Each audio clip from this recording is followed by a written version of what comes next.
Hey there, everyone. Welcome again to another amazing episode of She Rises live speaker series. And today is a fun day because it's also Halloween. So if you are out there dressing up and having a great time, happy Halloween to everyone that is currently on this call and that will be watching later. A huge happy Halloween to all of you. And as all of you know, I am Kelly Boyer. I am the host of She Rises live speaker series. I'm the host of also the She Rises, the founder of She Rises Foundation, and I'm also a mentor for women through my CLEARITY Method. And I am so happy that everyone is here to join us today. You know, I always say that the heart of She Rises is just very simple. It's all about just helping women rise into their feminine leadership, to just really trust their intuition and just create meaningful change, not just in their lives, but also in the communities we serve. And these conversations are here to support that and to bring voices out into the open to remind us that anything is possible when we all work together and support one another. And today's guest, Toni Ghazi, he's doing just that, and he's here to do that today. And he is a cosmic channel and paradigm shifter. He delivers transmissions to shatter limits, awaken sovereignty, and embody fearless being, which in my mind completely encompasses She Rises. I absolutely love it. And today our topic is shatter old programming, dissolve fear, and reclaim your voice. So, settle in, everyone, open up your heart, and let's dive in. Toni, welcome. I'm so excited to have you here. Hi, honey. It's so good to see you, Kelly. Hi, everyone. Whoever's gonna watch, who's watching this now or in the future, welcome, welcome, welcome. Welcome to my world of no limitation. Yes. And as I say that, I didn't grow up with no limitation. Let's make that clear. All of us have grown up with some sort of limitation, whether it's parents, school, your culture, the way you lived, your status financially, whatever, all these layers of things. I'm Lebanese. I was born in Lebanon. I moved to Washington, D.C. with my family when I was 15 years old, spoke zero English, believe it or not. Oh, I stutter. I've always stuttered all of my life, and it was really bad when I was younger. Like filled with anxiety, like to go to school, didn't want to be called on, like very, very intense. And it will come in every once in a while. I use the word like a lot, and like you're going to hear it in a lot of my dialogue. You may not notice it, but like to me, it's a bridge for me not to stutter, because if I don't, I'll go, Anyhow, I also grew up to the Lebanese Civil War, so I experienced a lot of traumatic experiences that I'm just remembering as of 4 or 5 months ago.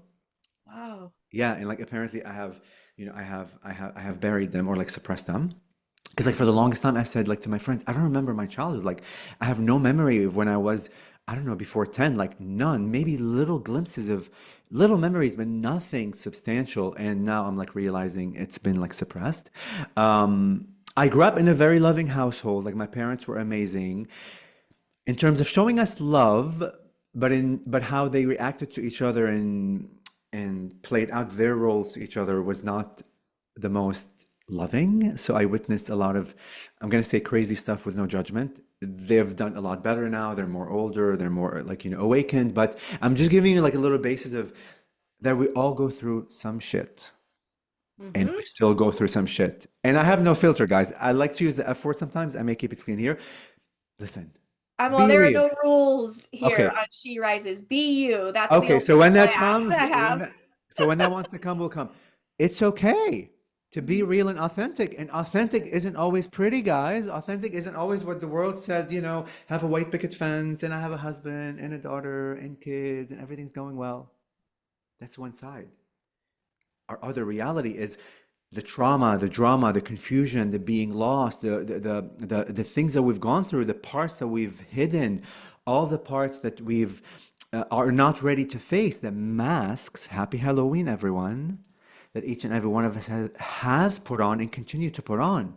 The performances that we do, and like this year for me has been quite an interesting year of really learning more about myself because I began working on my shadows, meaning the like parts of me like that I've buried, and I get to that like in a moment.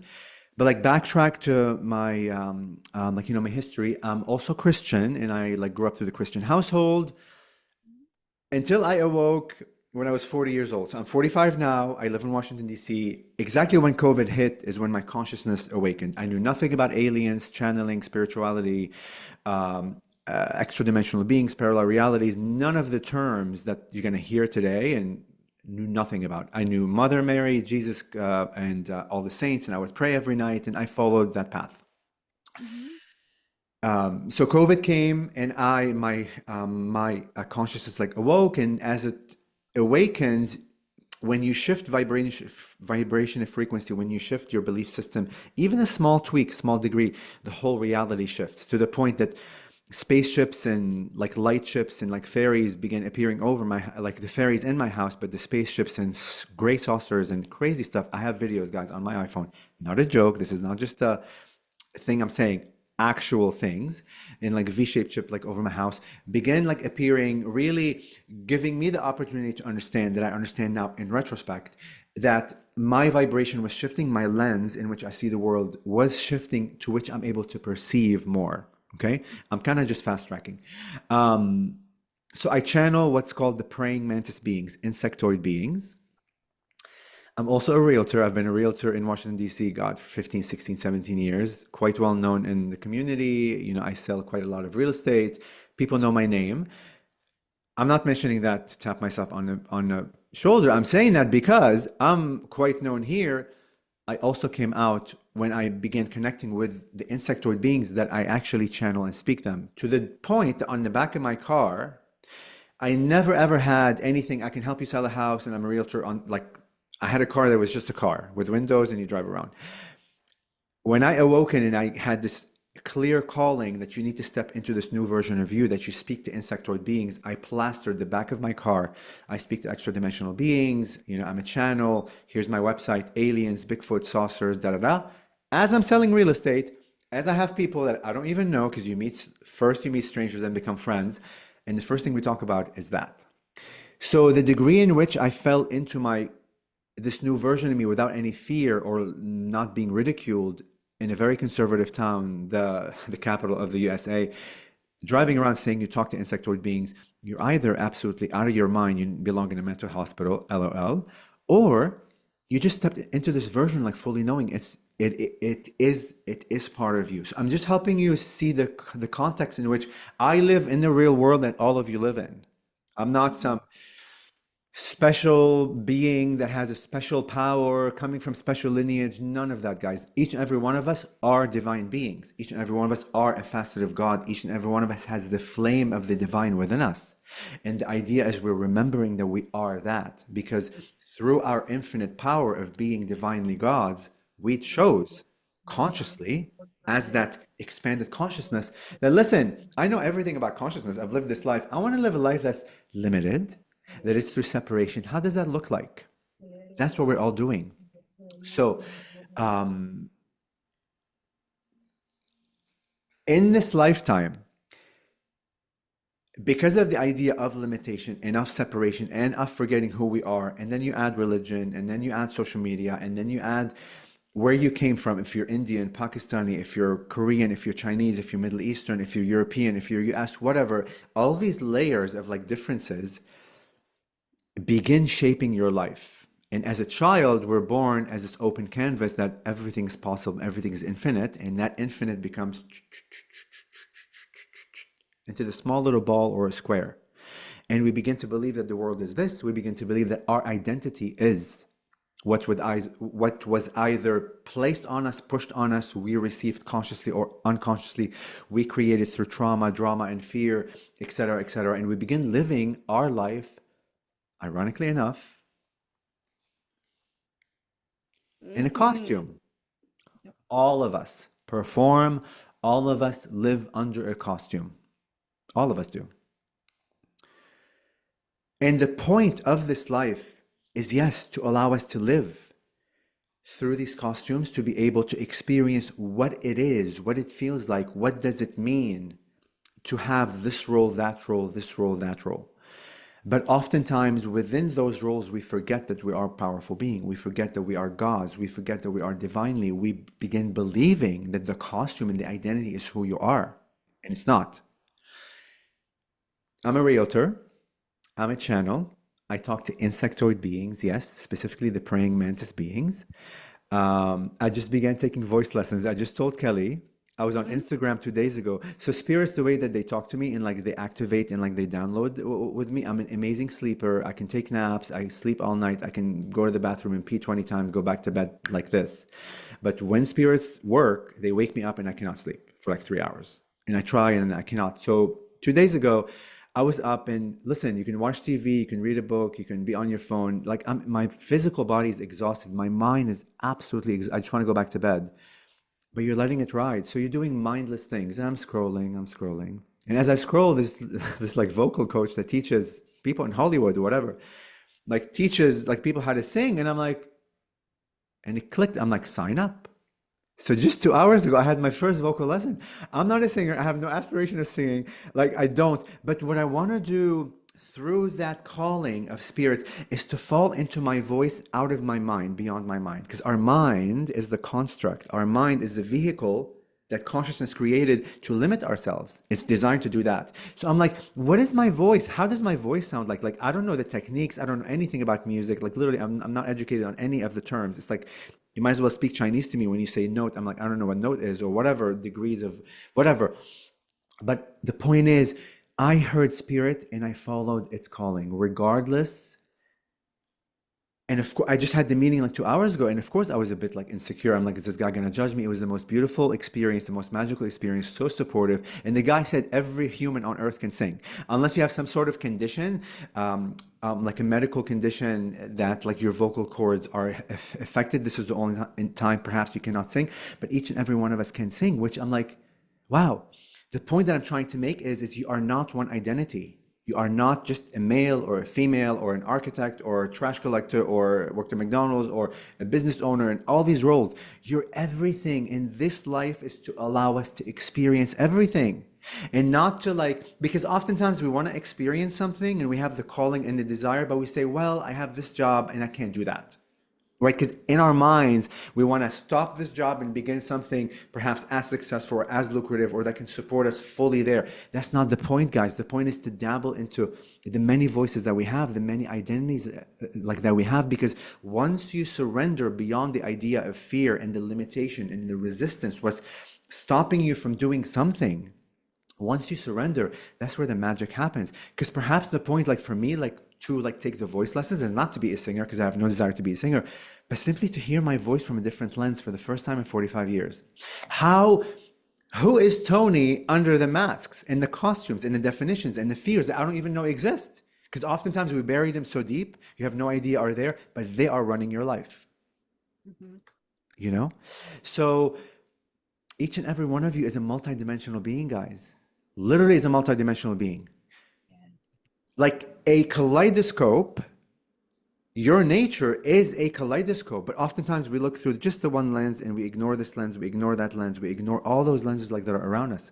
But when you begin to explore and play around with those ideas, if you like to sing, you want to dance, you want to do art, you want to do this, you want to go train animals, I don't know, you want to go to the moon, you want to look at the stars, dabble in it, play in it, allow your soul to be quenched. Because that is your soul speaking. Your soul is guiding you there for a purpose. Because you don't know what the gifts are going to unlock when you begin to feel that feeling of freedom that I get to choose to experience myself in many ways. Oftentimes we get so stuck in a role that you don't see anything. You have the blinders on that all you see is that role. And that is such a way of like of limitations. Oftentimes the idea of money will stop you. Oh, I can't afford this, or I can't do this, or I don't have the time, or I have kids and I have to take them to soccer, whatever, all the stories we create. Bullshit. Sorry to say that. Bullshit. Those are all excuses from your ego and to let you to not allow you to taste that little aspect of you that will give you the freedom that will begin to unroll your life. And yes, your whole life may change.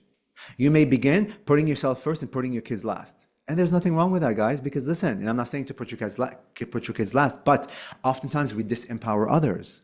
I lived the role of Jesus all my life. I disempowered everybody around me all my life. I played the victimhood role all my life unconsciously because I thought that's what love looks like. I thought that is the love that I was taught. Always help others, do this and do that, be there for them emotionally, financially, spiritually, da da da da da. Everyone, everyone, everyone. And Toni is last. And Toni was last for 44 years until this year. This year is the first time where I began to understand what self-love is. I didn't know. I almost had a breakdown, like moment of like a psychotic moment where I was like, I don't know I didn't know what self-love is to me. So I'm like, what the hell have I been doing for 40 years? What or like for like 44 years? What aspect of love have I been performing to others? Like, what is that? Was that all performance? Was that all lies? Was that all real? It was an absolute psychotic moment of like confusion because within myself I didn't feel love for me. And I'm gonna write another book because I have a book already like written, although I haven't marketed yet, that talks about how I bought my way, how I bought my love, how I bought my way, like I purchased my love Mhm. through acts of kindness, through this like, and it's not financial, although like there's been a lot of like financial purchase. It's all about the giving aspect because I didn't feel I could be liked. I didn't feel I could be wanted. I didn't feel that as long as I get like a thank you from you or a smile from you, to me, I translated that unconsciously as acceptance. So I kept doing these things while in the meantime, I'm disempowering everyone else. Never realized that. So this year has been a very expansive year for me, embodying what I teach. And I'm going to talk about concepts for a moment because the beings that I speak with drilled into into my consciousness. Each and every one of you performs conceptual ideas. Everyone says, "Oh, I want peace in the world. Oh, I love everyone. Oh, I don't judge everyone." All these concepts that we desire to embody, but we're not embodying. We're just like parrots. They said the bird that repeats over and over again. Yeah, we do that precisely over and over again, but embodying such concepts, being the frequency of what you're saying, when you say you love the world and you unconditionally like loving, that's loving with no conditions, even loving things you don't agree with. Like most recently, I had a live, on social media about, about an experience when I was on stage. I was invited to go on stage last December in Sedona, Arizona, where I spoke about spirituality and the like initial look where I would be like dressed is in this holy garb, is this like is it's like this white like almost like Mother Mary like would wear with gold things and like very kind of like yoga-ish, like a holy man look. That's always been my look and like people know me as that. When I was invited like to go to that stage, like Spirit said, you need to be a paradigm shifter. You need to shock the system of humanity. So people expected me to come out as that, and I came out in a gold dress. I love it. I'm gay. I have a husband. I never desired to wear gold dresses. It's not a thing that I want to do. It doesn't matter. But the point is to disrupt the paradigm from your lens that you expected me to come out looking this way. I came out this way.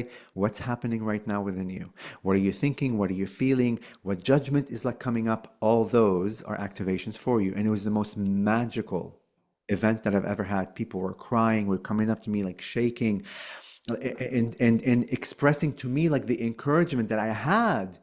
It really wasn't about me. They witnessed through me. I was a mirror to show them that they have the courage to be whatever they want to be, to express them. And it's not about wearing a dress. It's expressing something you always wanted to do, but you never did because you hidden it. You're afraid of being ashamed or ridiculed or embarrassed or whatever the stories that we create. The most magical experience. But through that, because I posted it on like social media and one of the videos went viral, like 500,000 views or whatever, I received like not millions, I'm being dramatic, a lot of hate comments, Oh, wow.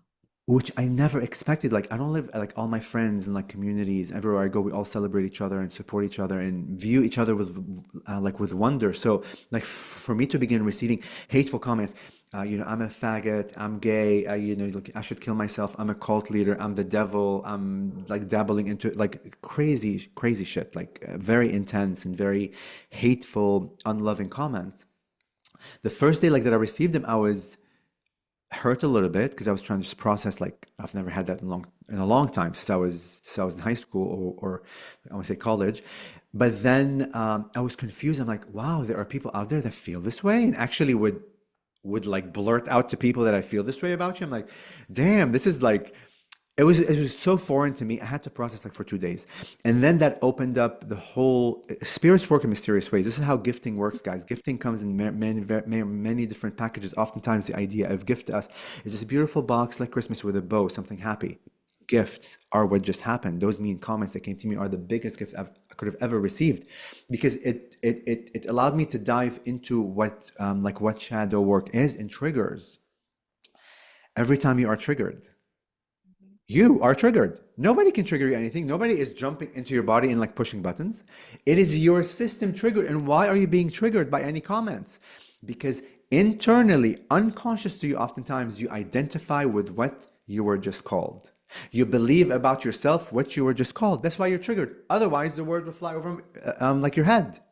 And we put meaning to words that we already know. So if I speak to you like in Arabic and I cuss you out and I call you a bad word, if you don't know Arabic, it has no meaning to you. It's just like, it has no meaning to you. But because we know if somebody calls me gay or a faggot or a cult leader or I'm evil or I'm blah blah or fat or whatever mean names people call, because we've been conditioned over the years in school, like that's a bad word. We experience the energy of the badness of the word. But triggering happens only when you believe that about yourself, whether you're conscious or unconscious of it. So, Mhm. what a beautiful gift that the Right. people that are choosing to say hateful comments, that you notice when you get triggered, you're like ding ding ding ding ding ding ding ding. Thank you, hater, for allowing me to see something within me that I never knew existed.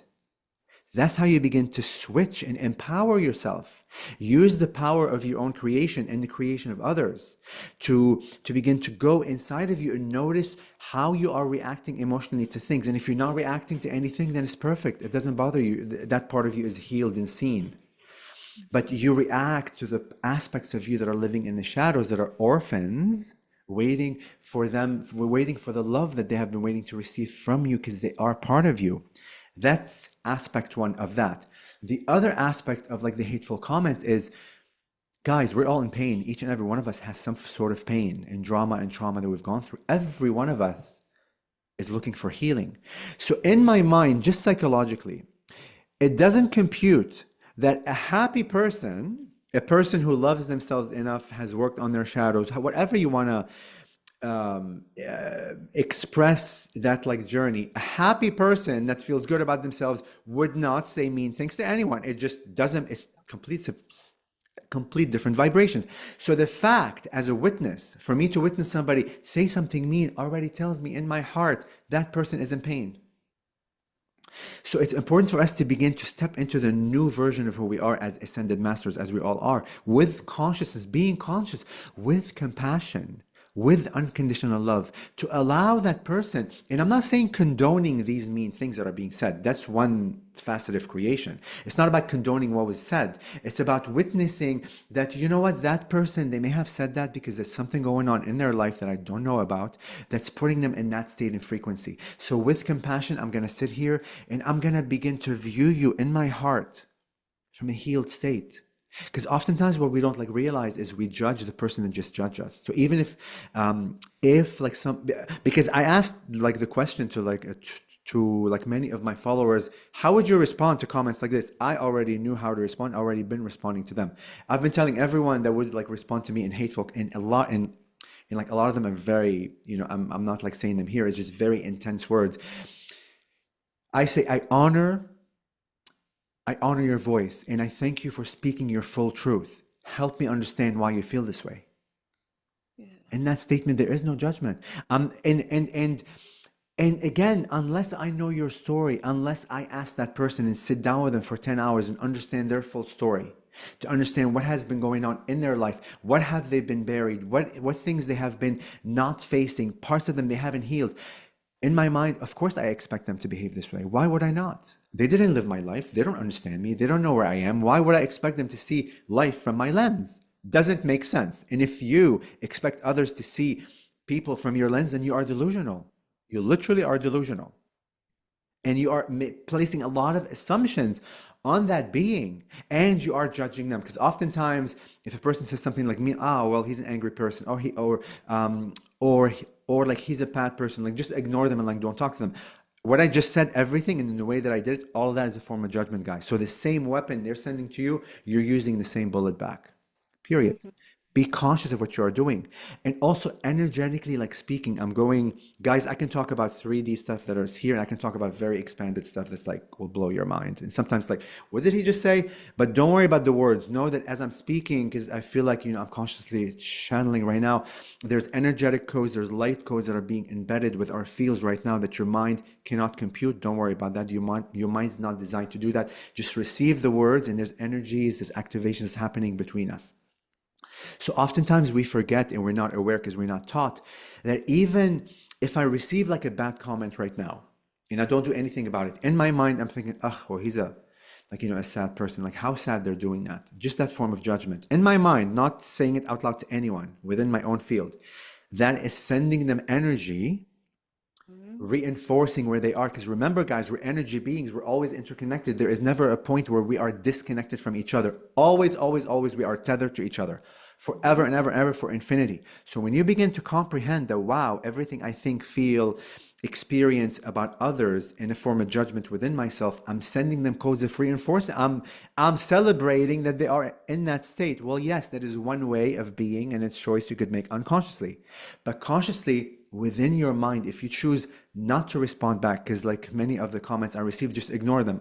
I can't ignore people. I love to dialogue, and I love to push buttons from an unconditionally like loving way. And if my comment is really coming to you from an energy of no judgment, in my mind I know it's already activating your field within you. So one trick is, if you receive a bad comment, whether it's on social media or like from your friend, from your parents, in real life, or like whatever, in the moment or like right after, begin thinking of them, like put yourself in their shoes, like for a moment. Like, why would a person say something that hateful? They must be in pain somewhere. So send them codes to remember that they are loved. Remember that they are worthy. Remember that they are in a healed state. So from that vibration and frequency, you are reinforcing another facet of them that perhaps they forgot and that like they have buried. And that is a form of unconditional love.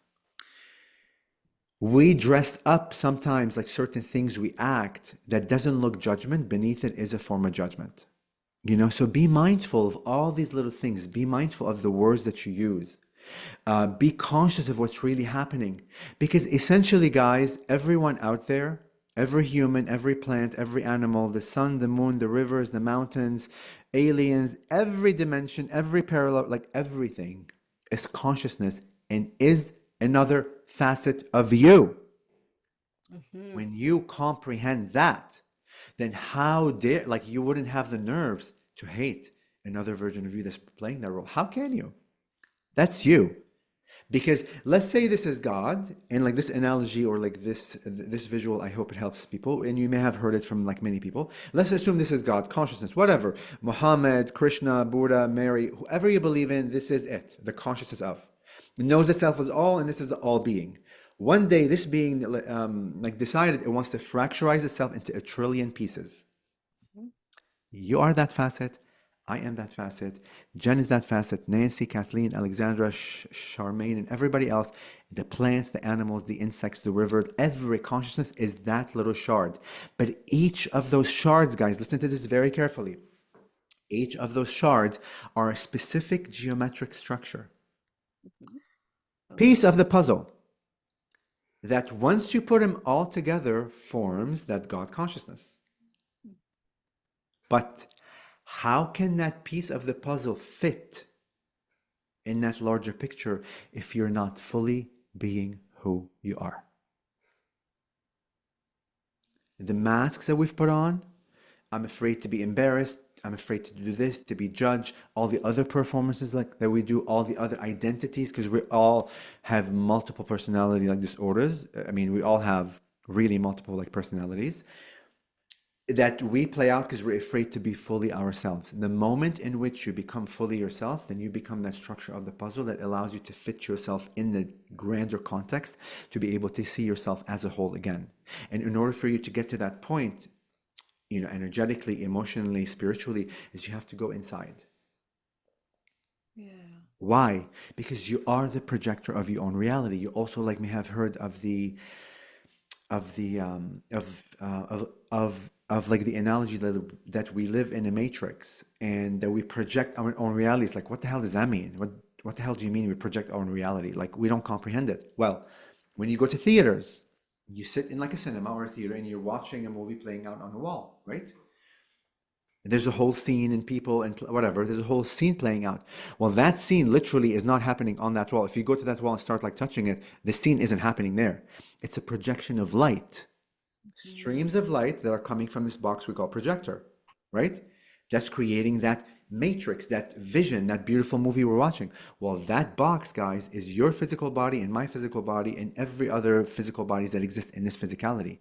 This is you. And within yourself, all the definition systems, all the inputs and outputs, all the codes that are within us, which is our life, our traumas, our dramas, our stories, other people that we believed in, blah, blah, blah, the whole thing. That operating system is what's projecting out what we are seeing.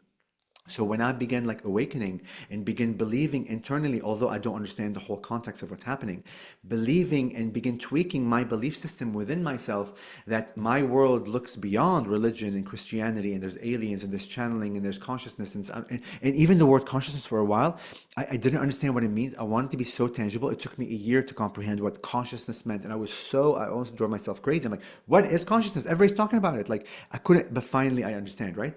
So in that moment of me having the desire and the innate, like, wow, I want to learn more about this, that already began restructuring my operating system, my box. So the light that I'm emanating out that's projecting the reality began changing. Hence why UFOs and light ships and fairies began appearing, and I began talking to spirits. I'm giving you this extreme example in my life to allow you to go within and notice what are those definition systems that are within you that oftentimes you're unconscious of that are running all of our lives.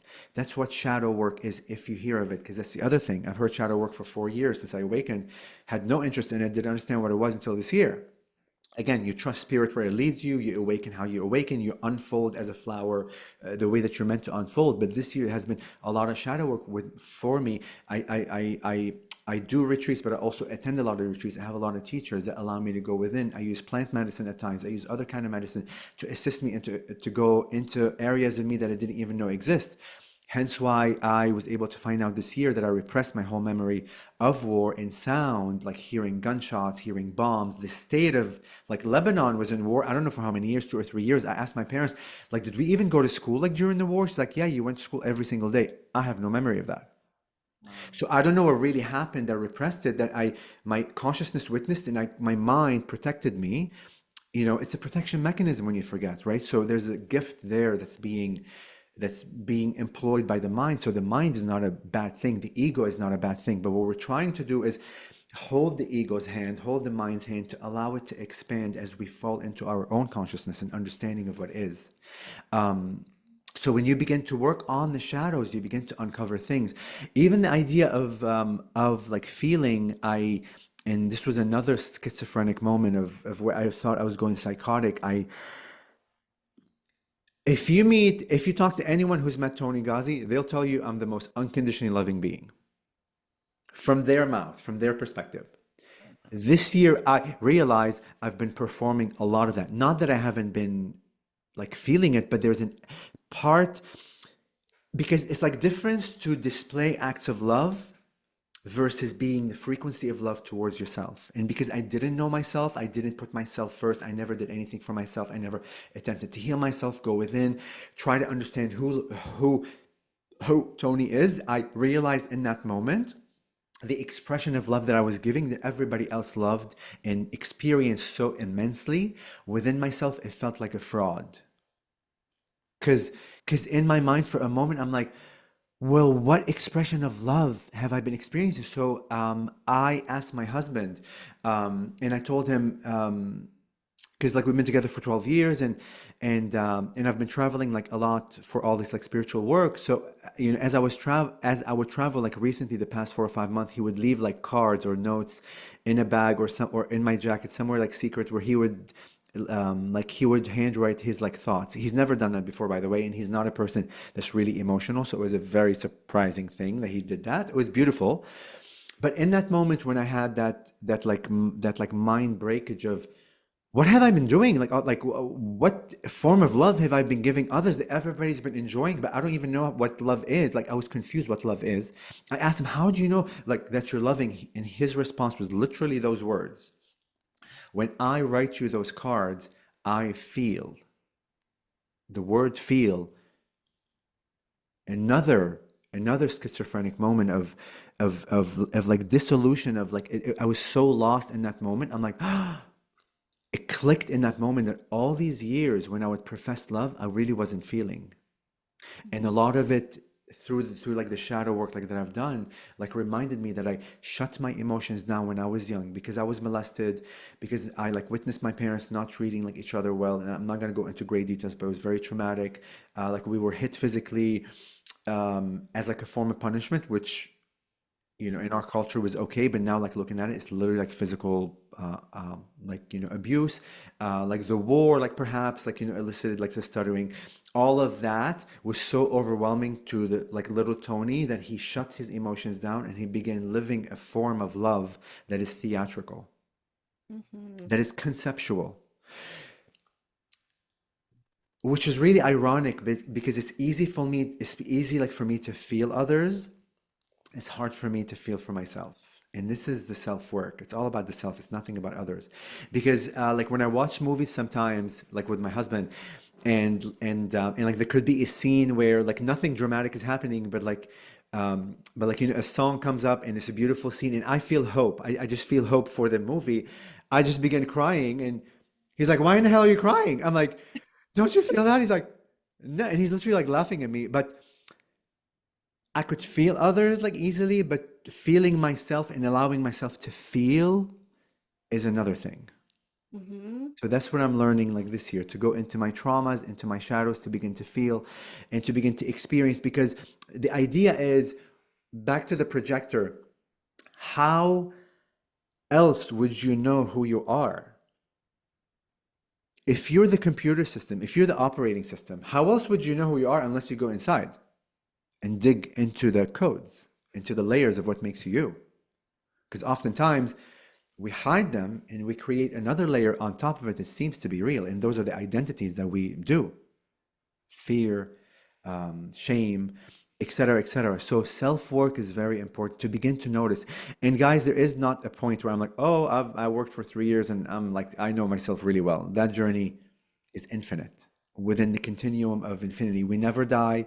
We actually like never die, guys. We're energy. Energy is not created or destroyed. It just is. It's a continuous consciousness that allows itself to experience itself in infinite ways. And this is where the grander concept I'm going to talk about of worth and empowerment really comes in, is that oftentimes we're so trained that unless you have the white picket fence and successful and you have an education, and don't even get me started on the education system. That's another topic we should like deconstruct heavily, and the judgment within that world of if you get an A you're smart, and if you get a B and if you're in this school you're better. Bullshit, guys. All of it is constructed to keep you feel disempowered and less than, and to compare yourself to others. Don't even get me started on that.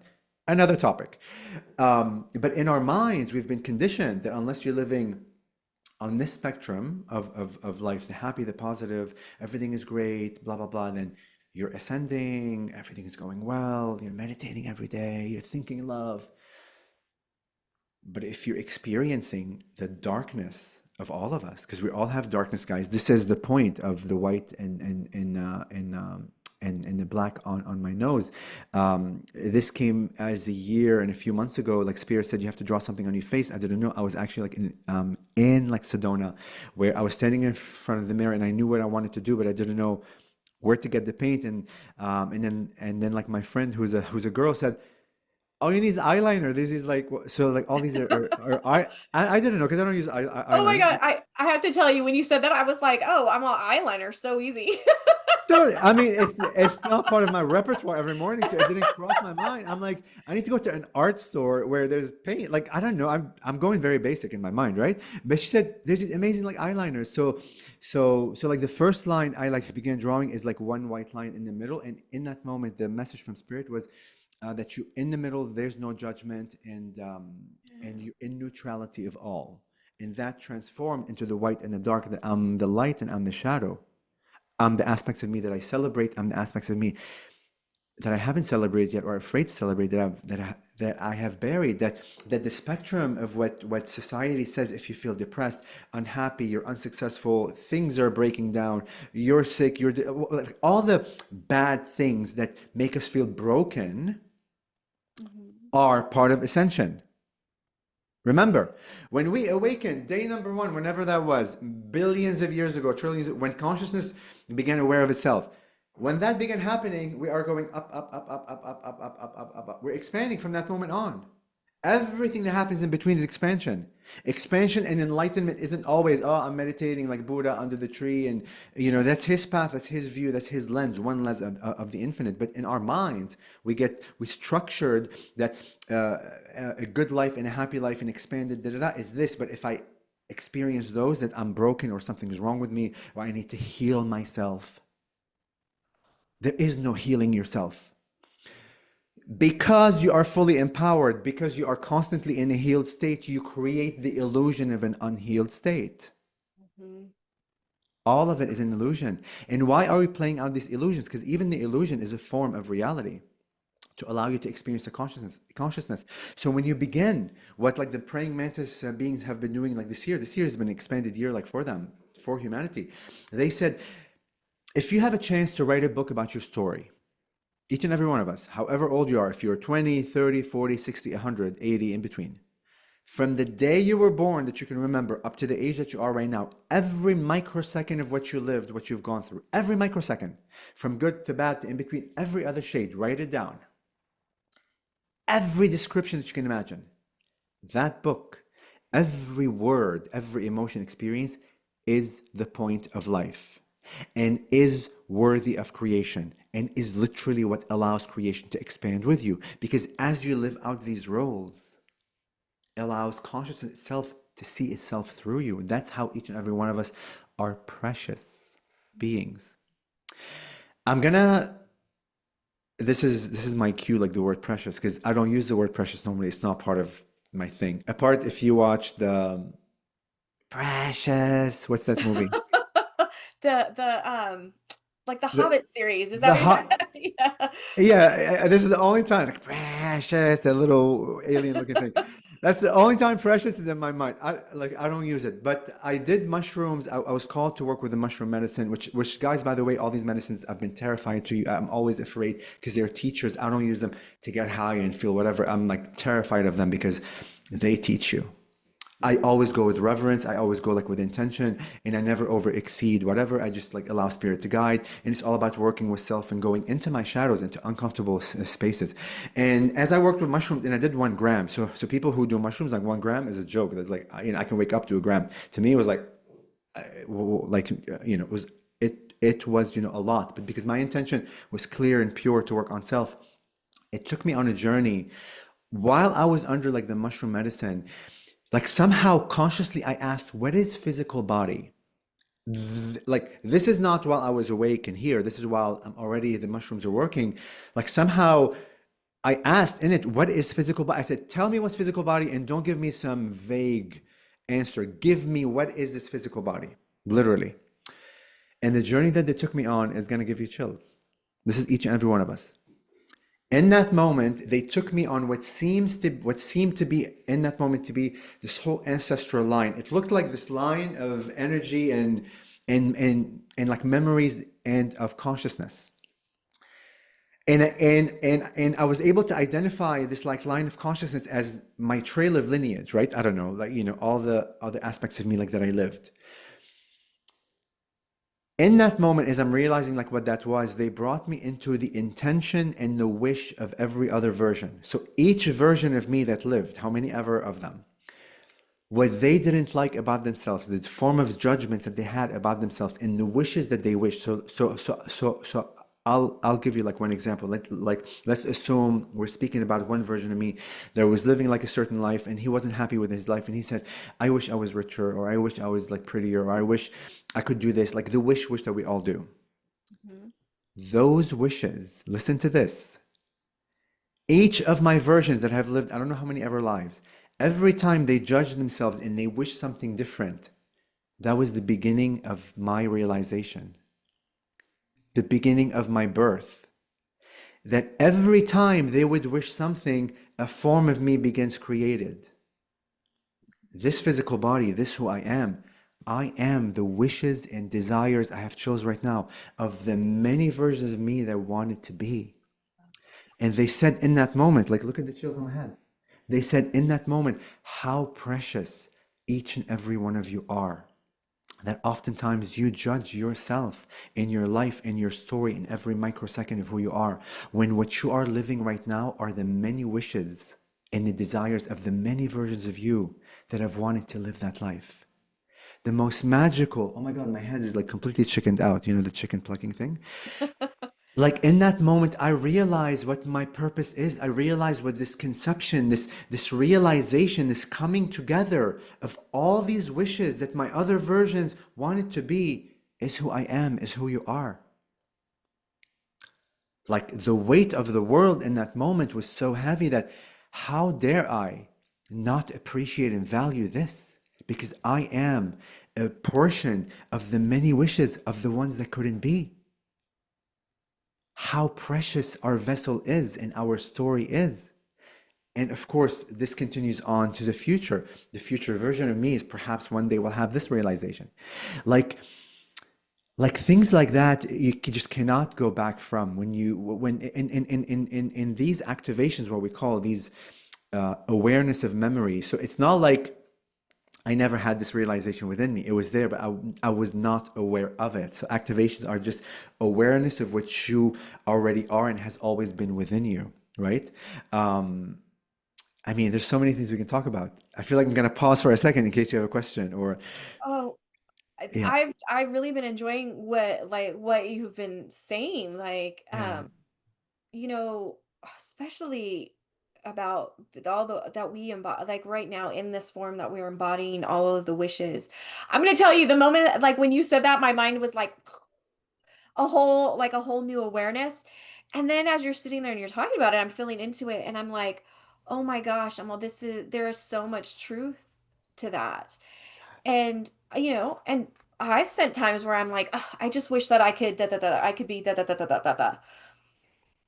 And even when I say that, even though at the moment when I catch myself, because I'm more aware of like my thoughts and the words that I speak, especially towards myself, when yeah, I catch that, I always end up going to the awareness of, well, wait a minute, how beautiful is that comment? Like that's another thing that that I want to experience, that I know that I can. yes, yes, yes, Good totally, or like good or bad. You know what I mean? And yes. I hate to use the word good or bad because I don't believe that. I mean, I understand the polarities of it, but it really there really is no good or bad. It's just experience, right? Yeah. And then in that moment, like what I didn't also like say, but you just kind of prompted me because like I'm like remembering is so like the whole idea of like this experience is not to judge self because how dare you judge yourself when you are the realization and the conception and the birth of the many of you that wanted to be those aspects of who you are. Yeah. But in that moment, even if I'm in like this is the expanded way, guys, of the being that I speak with, because oftentimes it's hard for me to teach people that are just like awakening because the like lens in which I see things is so wide through them that it's hard for me to go back to a point where I'm so like forgetful, right? So I get teachers sometimes that I like we teach each other, but anyhow, but in that moment of me like realizing I'm the realization and the birth of the many wishes, like how they I judge, like be mindful when you judge yourself, you are the preciousness of the many that couldn't have. Mhm. from an expanded view that even in the moment of forgetfulness, when I'm judging this vessel, although at times I'm aware I am this precious thing, but even as I judge and I wish something else, I am also forming another version of me. I'm creating another version of me. Like creation is always creating in beautiful ways and beautiful gifts, that even the active judgment of self, allowing you the opportunity to wish, allows the birth for another version of you to begin creating. It's all beautiful. It is so beautiful. So I love that, like like cosmic energy, like the ultimate. I always call it the ultimate energy. Yeah. And within that, I do believe that there are beautiful, they call them laws, but I believe it's just beautiful. I don't even know the word, but I think it's just there's just beauty in it. And so I Yeah. feel like what you're talking about is really like in Hermeticism, the law of mentalism. Yeah. Because every time that we have a thought, like you said, we are creating that version of us. The moment that we have this thought of I'm gonna be silly, that I want to be Wonder Woman, right? Yes. Yes. That it's created because our thoughts have now created that, and we literally have told God, like you mentioned, God, source, whatever it is that you resonate, this is another experience that I want to give you, is kind of how I feel, because that's really what source is. We are these beautiful light like fragments of source that says, let's just have all of these experiences. So now when I say that, I have now created that into the field. And you're right. It's just we are constantly creating and expanding, and we don't even realize it when we're doing it. And you know what the beautiful thing is? Like you said in the beginning, is that we are all connected. So when I say that I want to be Wonder Woman, I'm like, everybody is going to experience the energy of that, right? It's not like they're necessarily going to go, put on Yes. put on the Wonder Woman underwear and go spin around, but Yes. but it's the energy that's behind it, right? And it's Yes. so beautiful. And I'm going to tell you, that is like my favorite law, because there is just so much creation, and like the magnitude of it is just so powerful, so beautiful. So Yes. thank you for letting me share that. Because as you're talking about that, I'm like, oh my gosh, I'm like, he's talking about the law of mentalism and the love that I have for that. Of course, I've never heard of law of mentalism, but we get each other. Like, Yes, yes, yeah. like the word law of mentalism. I've never seen it, but yes, I read like 100%. And listen, in all these things that we say, law of this, law of that, all trying to say the same thing for something Mhm. grander. So we just we Yes. compartmentalize it in these words to make sense to our Yeah. to our And mind. and we're talking, like I said, the ultimate the cosmic energy, because they're like, I mean, we sit in our own energy, the earth has its own energy, and they're like, it's just these layers and beautiful layers of energy that are intertwining and melding together. And it's just, Yeah, yeah. And I'm like, listen. the vision that I have is so magnificent. I wish that I could take it out and give it to everybody, but it Totally. Listen, when I listen to music, oftentimes I have a whole like video that plays out that I actually created like a music video of a song that's been playing out for 20 years. Um, anyhow, so like I wish I had the bandwidth to hire the right people to create exactly the vision that I see, because you know what I mean? It's just so precise, and I go into dreamlands, and all these dreamlands, guys, aren't dreamlands. They're realities we're accessing. Mhm. Imagination, let's talk about imagination for 1 second. Because, Yes, you let's know, let's. yeah, because many of us are waiting for the day contact, UFOs arrive, disclosure, da da da, how do I connect? Like, how do I channel? How do I speak to my guides, spirit guides, whatever spirit guides are? Um, I don't know if I said this before, maybe on like on another interview. I can't remember, but I'll say. So like I teach a channeling class, but when we teach channeling class, we don't teach you how to channel. We teach you to remember that you are already a channel and have always channeled, just unconscious of it. Because what's imagination like to begin with? All of us imagine, all of us daydream, all of us can close our eyes and see things or feel things, or you know what I mean? You cannot imagine, and listen carefully, you cannot imagine what does not exist. Mhm. Non-existence, which is nothing, a void. What like, There's no data to be extracted out of nothing. It's nothing. So the fact you are able to see scenes and images or whatever, like imagining something, that tells you you are connecting with another consciousness. My beings, the praying man's beings, like when I channel, literally said, imagination is contact. You have always been in contact. Because for you to be able to receive an image, information is seen, whatever, that is data being sent back to you by another being in consciousness, which means you and it have been always co-creating. And the same way that you are imagining whatever you're seeing through the stream of data it's sending you, you are also sending it streams of data that it needs to receive. So when you begin to understand, and again, we understand things on the surface, conceptual understanding we're so entrained to perform these things on the surface, but we don't comprehend what we are saying. All of us have imagined and know fully that every time you have imagined, you have made contact with another consciousness. So if you become aware and believe, wow, then you can begin to let your imagination go wild. And there is no going wild, like it's just going on its own. It's all intentional connections, the threads of the many universes that take you to realities. When like producers or whoever, when they create like animation and we see these beautiful like worlds, like, wow, how could they have imagined that? That's literal contact with other worlds. Mhm. Literally. When you write like a novel, like J.K. Rowling, is that her name? Or whatever, the one who wrote The Magical World of, I don't know, I'm not good with names. The very like, successful one. And all the other like people that write novels and they're imagining, they're tapping into other realities, guys. Literally other realities. Because if imagination comes from nowhere and I'm just imagining, like I'm making it up, you are unable to make something up that doesn't exist. Mhm. Think about what you're saying. If it doesn't exist, it's not there. There's no access to anything. There's no data there for you to receive. So the fact we are coming up with stuff tells you we're connecting with something beyond us, but we're not taught. It is like parallel realities, other worlds, etc., etc. So all of us are channels.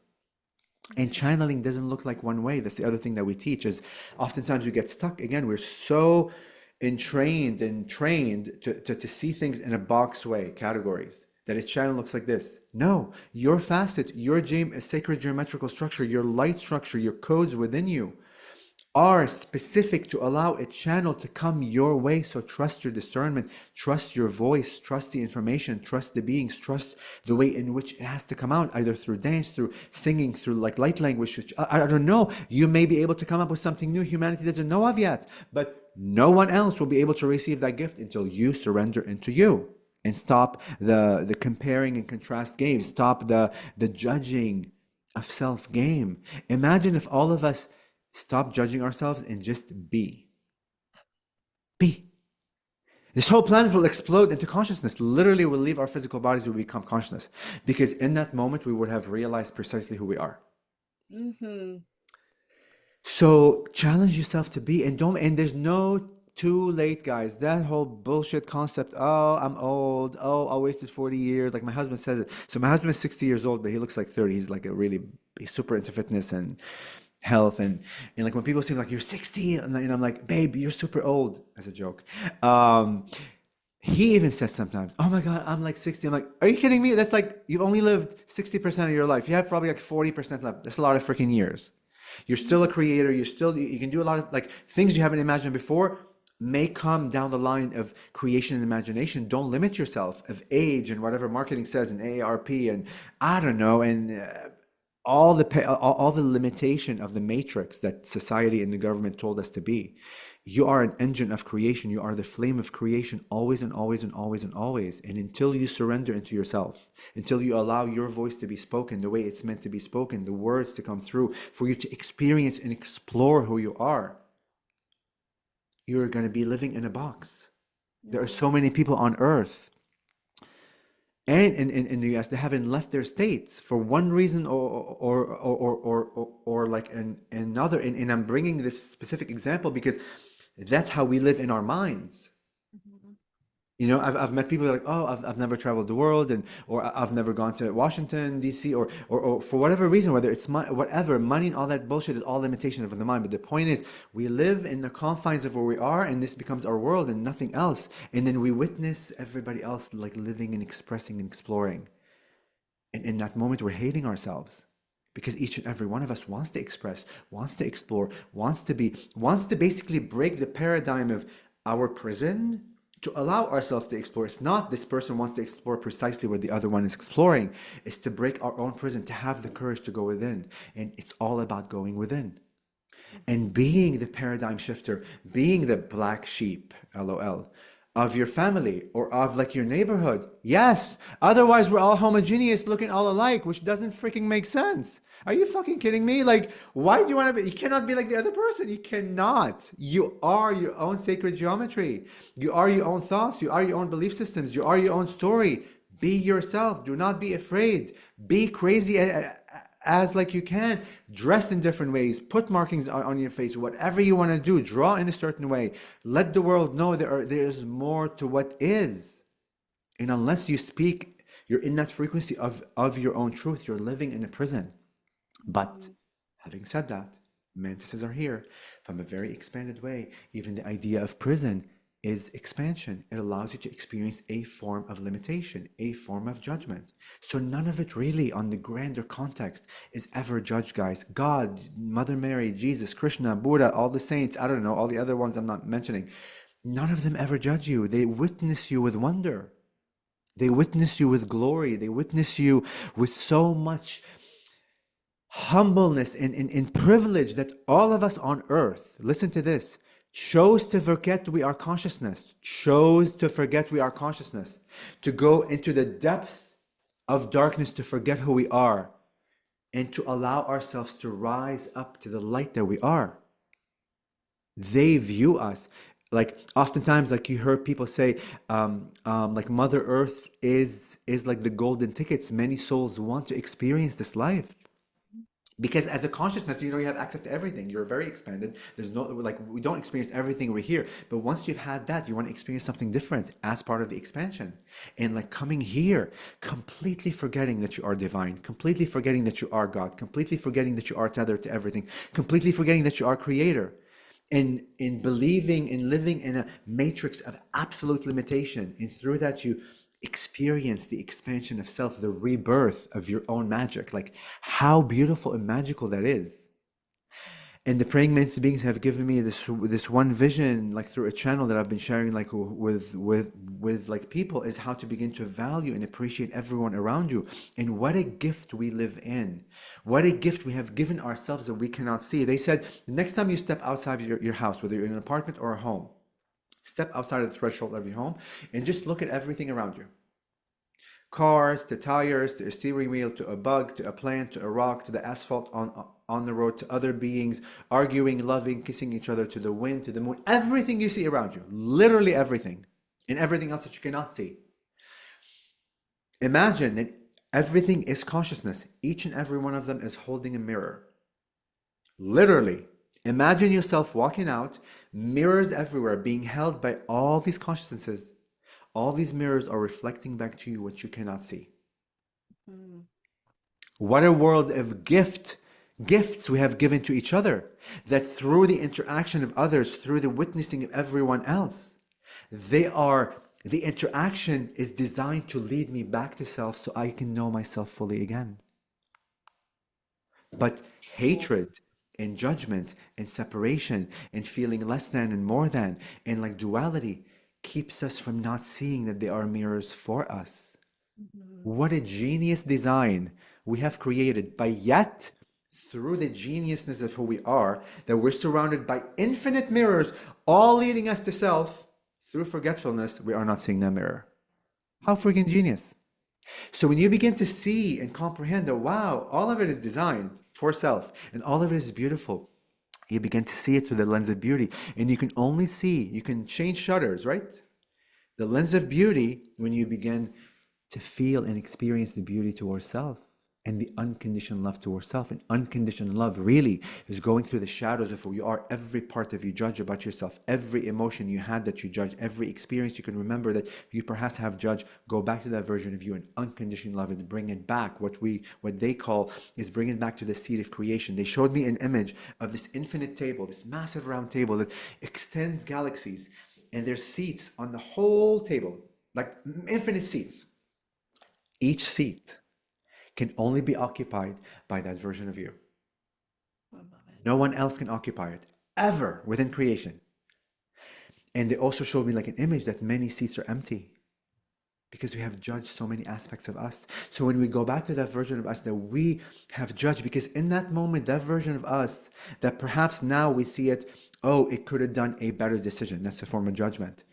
In that moment, that soul did its best. To the best of its ability, it acted. To the best of its ability. So love that version of you that only knew what it knew.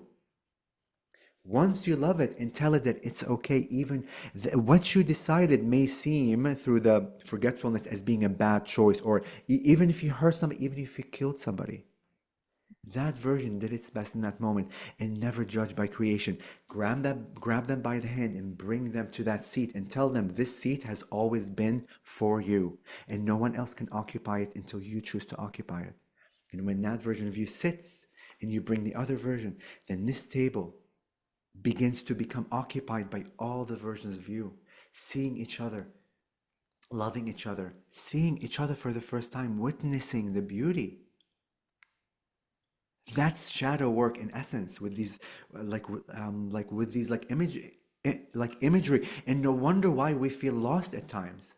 We go get a PhD, we go get an MBA, we go do this, we go follow what society said to do. We work hard, work hard. The whole expression work hard, play hard. Who in the hell wants to work hard? Are you fucking kidding me?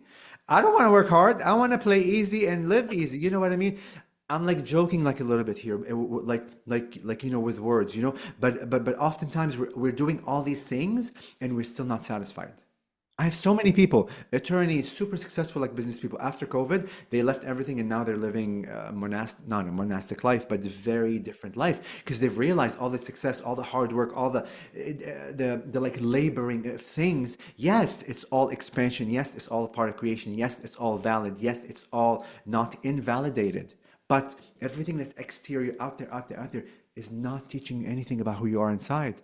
Unfulfillment. They feel unfulfilled. So when they begin working on self, they begin to reconstruct those pieces they've judged and they didn't allow themselves to express. Even when you don't allow yourself to express, if you want to sing and you want to do this and you don't, that's a form of judgment. That's a Mhm. pushing down. Yes, you're judging an aspect of you that wants to come out.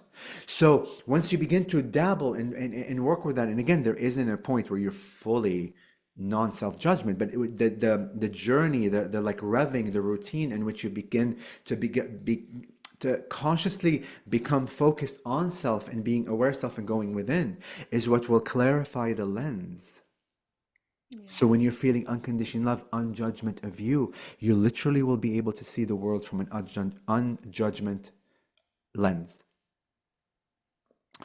There's so much to talk about, and there's so deep, and I mean, there's a billion things. It's just, hopefully, you can feel it through the energy. And again, beyond the words, remember this energetics we're sharing. We're energy beings. I'm not physical. The reason we see each other as humans like this in physicality and separation, because in our minds, as humans, as the collection of billions of people on Earth, we all decided as a collection of people that this is the world we're going to experience. We experience consciousness that is always tethered as separate.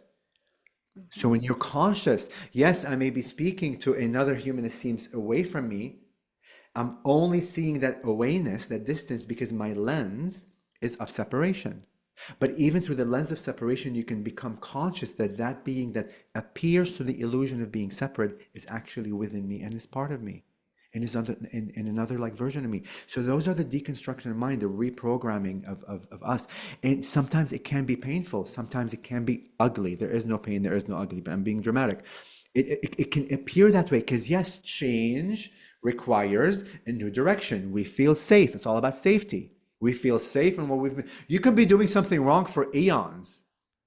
and feel safe in it, and you continue doing it while your heart is desiring to do something else, but you're afraid. You know what I mean? And I'm saying this Yes, by experience. I've done this. it's true. It's so You- true. Yes. So safety sometimes can be a tricky thing. Mhm. So when you feel unsafe, when you feel afraid, when you feel terrified, why are you feeling terrified? Why are you feeling that surge of energy? What you're feeling is not terror. What you're feeling is not fear. What you're feeling is the power of creation in that moment. So when you begin to redefine that the moment I am absolutely afraid, if you need to speak on stage, if you want to talk to this guy and like you like him or like you know this girl, but you're afraid to go say up to them. If you want to go to your boss and you're afraid to say something, I don't know. If you want to talk to your husband about something, if something happened, you want to be authentic and you're afraid. That fear isn't fear. There is no fear in the creation. It's just an illusion. It's a form of energy. But that fear, that weight, like why that thing that keeps us away from not doing it is power of creation underneath it. So the moment you surrender into that fear, you are in your power. When you begin to redefine that and push yourself, regardless of what happens, because you can't control the other person's like reaction, but the way in which you are trying to work with fear and cross that threshold, unconditionally loving to yourself, being aware that although I don't know where this fear is going to lead me, but although right now this fear feels so debilitating and scaring the shit out of me, I'm going to trust that what Tony said, or these like other teachers, that underneath the fear is my own power. That intention of recognizing it is will be received by the recipient from that way, guys. But if you push yourself through the fear through some other unconscious way, you're co-creating perhaps a reaction from that being, from that energy. So be conscious in which you approach your challenge from unconditional love, from compassion, from understanding, from surrender, from also like saying to yourself that regardless of how this unfolds, it's for my betterment, for my expansion. That even if you get fired, as Mhm. dramatic as that, trust that what just happened just liberated you from the prison of your own creation, allowing another door to open of complete freedom. But we don't even allow ourselves to prove to ourselves that this is a mechanism of freedom. We're so afraid we feel safe in not saying anything. So it's just my world has been crazy, guys. I wear dresses, I wear heels at times. By the way, for all the women out there who have ever worn heels, forget about the word ascension. If you don't understand about spirituality, wearing heels in itself is freaking ascension. The most painful, the most Oh yeah. traumatizing, my toes were not happy. Literally, my toes were in prison.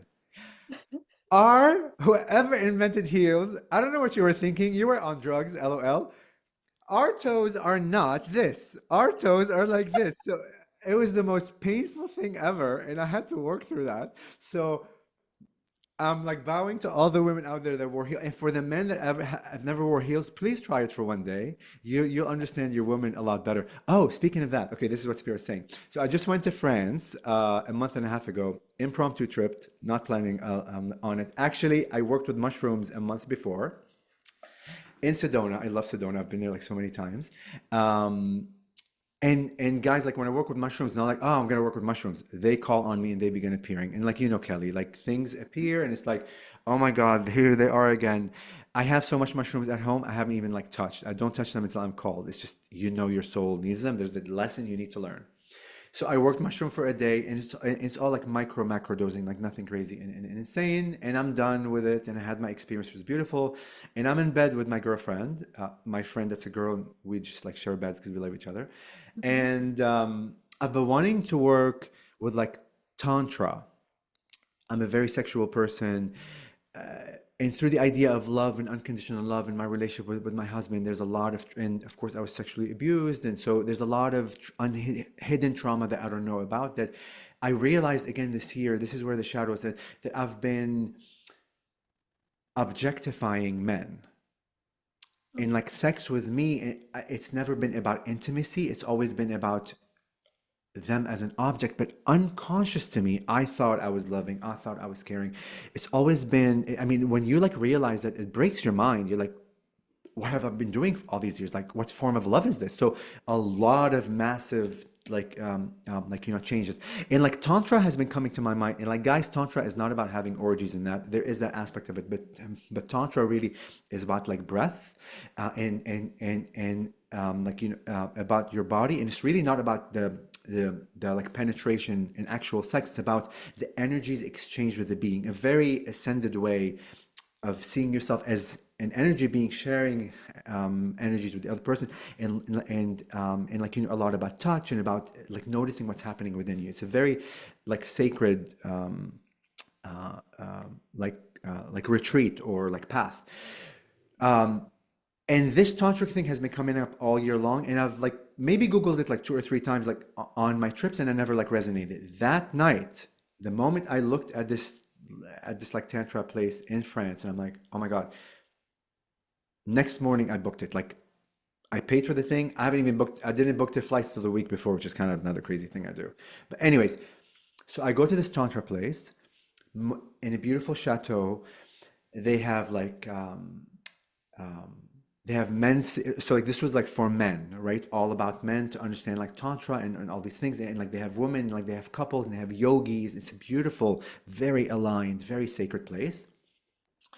I'm a gay guy, so for a gay guy to be surrounded by all men, it's like, for me, I'm a very sexual person. As like, oh my God, what's gonna happen? Anyways, the most beautiful experience I had, nothing about sex, nothing about that, all about understanding and the point I'm getting to is understanding your feminine energy and your masculine energy. Mhm. And to the point here, all women, I truly feel, in all men, and I'll get to the men in 1 second, all women should take classes about sacred masculine energy so you can understand how the men's mind work Mhm. and how the masculine energy is beyond the physical, and vice versa. All men should take like feminine energy classes to understand, because in that class I learned so much about how women think and how like it was things that just blow my mind. I'm like, oh my God, every human on earth should take these classes, because once you comprehend energy beyond the physical and the sex that we know of or whatever, no way on earth a straight man, I'm going to say, could understand a woman unless they fall into the feminine energy. And the whole class was straight men except me and one other guy that was gay, but he never told the people that I was gay. He confided in me, like whatever. It was the most beautiful thing to see straight men that have no interest in men, just women, dance in a feminine way, moan in a feminine way, feel their body, and not sexual. This is just allowing feelings and energy in a feminine way. Like be so like guttural and so like Neanderthal-ish. Like we went through all the archetypes of things. It was the most illuminating thing. I'm like, oh my God, every man on earth and every woman on earth are operating on falsehoods Mhm. of who we are as beings. It was the most magical thing ever. And how are you complete if you don't know your masculine energy and your feminine energy? Like even the idea of a man isn't just a man. We have the duality, those things in one that make us complete.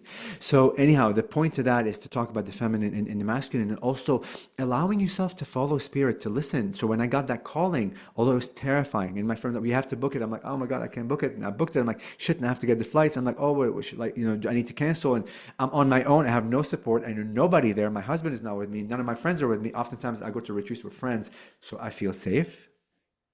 Mhm. I was literally alone in a foreign country. Like I've been to France before, so it's not that foreign, but still, foreign people, foreign concept, the most expansive way, and it was the most beautiful, aligned, unconditionally loving. We like, and like now we have like a WhatsApp group from all over the world that we all like support each other, like the brotherhood, and all from the most unconditionally loving way. So when you feel called, don't be afraid. When you feel afraid, that is a ticket to your freedom. That's my point. I love it. Yeah. Yeah. Oh my gosh, I love it. So because I mean, we've Sure. had a couple people come in and out, but we have our people in our audience. Yeah. Jen has made several comments in the chat box. Which I love. So I'm like kind of at the beginning of the conversation, she says, I've been working hard on not saying I can't or asking can I? I'm learning to say I can and I'm going to. I do not stop and question it. I simply jump in and do it. Oh, I love that. That's surrender. Right. So like self-empowerment right there.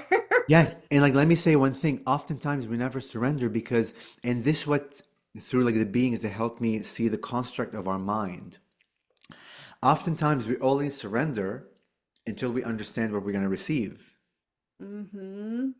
So unless the universe, Jesus, Mother Mary, I don't know, all this shows me what I'm gonna receive, I'm not gonna surrender. Well, that's a trap in itself. So true. When in your mind, in your heart, you're desiring to receive something new and different, what my being say, allow the consciousness of the unknown to reveal to you what you need to know. Because how can a physical mind that is already limited, living in its own box of limitation, comprehend something outside of it unless allows the outside to teach it what it is as consciousness. I love it. It's like going to school, right? It's like you want to be a doctor. I don't know. You go into a class, the first doctoring class, whatever, however that works, right? You're going to that class, surrendering to the teacher to teach you something different, right? You're not saying, unless you teach me what I need to teach, I'm not going to surrender and go to your class. It doesn't make sense. You know what I mean? That's Mm-hmm. what we do in our minds. That unless the teacher is going to teach me what I need to know, I'm not going to attend the class. But it doesn't make sense. You have to attend the class to learn. That's surrender. You surrender into the power that there is a teacher there teaching you something. In our minds, we do that. So oftentimes, we don't surrender to the unknown. And we say, unless the unknown shows me what it is, I'm not surrendering. Well, you're trapping yourself because that's not how it works. Right. Oh, I love that. Yeah. Beautiful. Okay, she also made another comment that says stepping out of society's box has been the best thing ever. It is so freeing. And Yes. not only freeing, what an emanation of light you are. What a permission slip you are to others. You're an activator for others. You are the permission for them to do the same thing in their own way. Until one steps out to begin emanating the vibration of authenticity in being, others aren't going to be able to identify what that vibration is. Because if all of us are having masks and hidden, and like giving that vibration and masks and hidden, we only can identify with that. So we are the catalyst, we are the change. And Mhm. believe me, all the haters that you get out there, each and every one of them are hating you because they are desiring to be precisely where you are. They're not hating you, they're hating an aspect of themselves that they cannot unlock themselves from the prison in. That's true. Totally. Yeah. And then I love this comment. They came in when you were talking about heels. She said that she likes to keep her feet on the ground. I'm with you on that one, Jen. Totally. And look, I've learned to wear heels when I feel called to wear them. Right before when I'm walking on the stage, I put them. I like, and guys, it took me a full day, like 3 hours of practicing, because I literally was walking like not even a robot. At least a robot looks like a robot. I was walking some like zombie. Like it was the most ugliest walking ever. So now I just wear them right before the stage if I'm wearing something that needs heels, and of course for photos because you want to look Right? good the whole thing. You go through some pain, and no, they're not even realistic. I don't know what planet that's on, and I'm judging that with every ounce of my being. It's just the most painful prison for the toes. The toes were so unhappy. They were not unhappy. I mean, they were unhappy. They were unhappy. No. If you do that, get a foot massage reflexology after that for an hour, and because they deserve it. Yeah, So true. yeah. Oh, so I do want to open it up to the other ladies that are here to see, do any of you have any questions for Toni, any comments, anything that you would like to share? If you put them in the chat, I absolutely will read them. Or I'm like, if you feel courageous and brave, you can come off mute and ask them. We do want to give you an opportunity to be seen and heard because after all, you showed up here today. So here, I'm like, here for you too. Here's your platform to be seen and heard or to share. Yes. And guys, when you speak, even though you may be afraid or nervous or whatever, you allow creation and God to hear you. Mm, You prohibit Source from experiencing you in your totality when you are living in shame or embarrassment or fear. Like you expand source with you when you are, when you be. Do not be afraid. And in this container, there's no judgment, like Mhm. just unconditional love. Listen, my first lesson class was today is singing, and believe me, I felt like I couldn't open my mouth, but I had to surrender. Like I'm like, I signed up for this. You better surrender it. Like speak what you walk, what you talk. Right? Is that what they say? Talk. Walk your talk. Thank you. Walk your talk. So you know. So I anyone, love any questions? We would love to hear your it. voice. Do you ladies have any questions? I have a statement. This is Charmaine. Hi, Tony. Hi, Hi. love. I just wanted to say how beautifully profound most everything that you shared just really resonated so deep. And it's like you have this gentle way of presenting that allows people to just go, hey, if he can do it, I could do it too. And it's just, and the other thing I wanted to say that, it's like a lot of us, because we seek approval or whatever, have done a lot of these things that, to get recognition or whatever.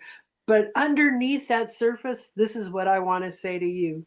You are that beautiful, radiant being that, in spite of how other people were relating to you, you had to shine through to bring light to the planet. So, blessings. You are an amazing soul. It has been an honor to have been in your presence. And that's all I need to say.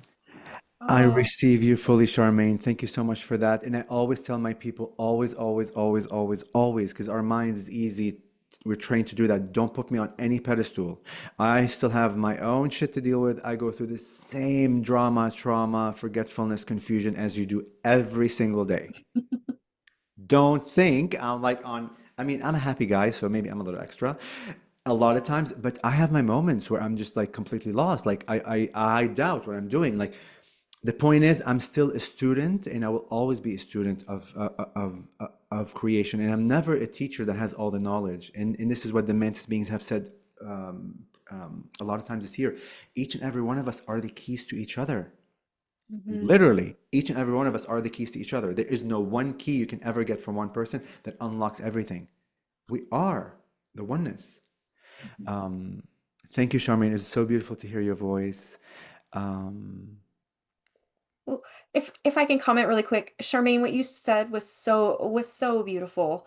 But here's something that I hope that you receive. What you see in Tony is an exact mirror of what you actually see in you. So I want to share that with you, and especially even Jen and the great things that you have shared. Um, when we share beautiful things like that with other people, what's happening is we're actually seeing the reflection that's also in us. And that is what you share with Tony and everybody else that you connect with on that level. So I just wanted to share that with you because I think it's important for what you said to be seen. And and the same goes with you, Jen, with the stuff that you shared.